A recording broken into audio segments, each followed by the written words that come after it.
Youth in agriculture ang susi hindi lang sa food security, kundi sa pandemic recovery at sustainability.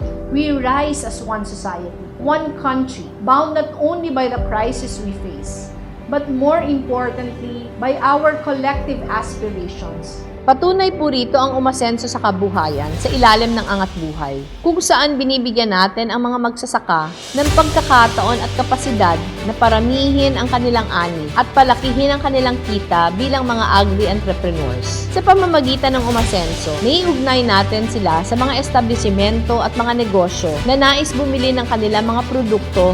Ngayon ay nagsusupply na sila ng gulay sa malalaking mga malls. Ito po ang nais nating gawin sa buong bansa. Our work was animated by the belief that we are all interconnected.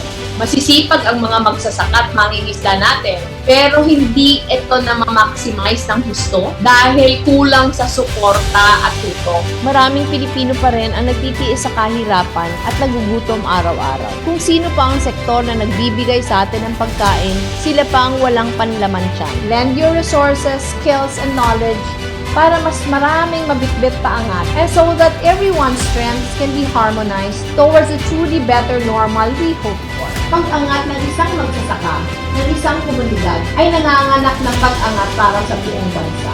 Bawat binhi na naitatanim, bawat tak ng gulay na naipapamigay, katumbas ng isang pamilyang nailalayo sa gutom. Pinapatunayan nito na napakaraming handang magpalawak ng saklaw ng malasakit. Patuloy na pagtibayan ang samahang nabuo ninyo and widen the path along the way so that others may join your cause. The task now is to pull together with the rest of the country, building a community that empowers and nurtures, working together to chart a course to a future where no one is left behind.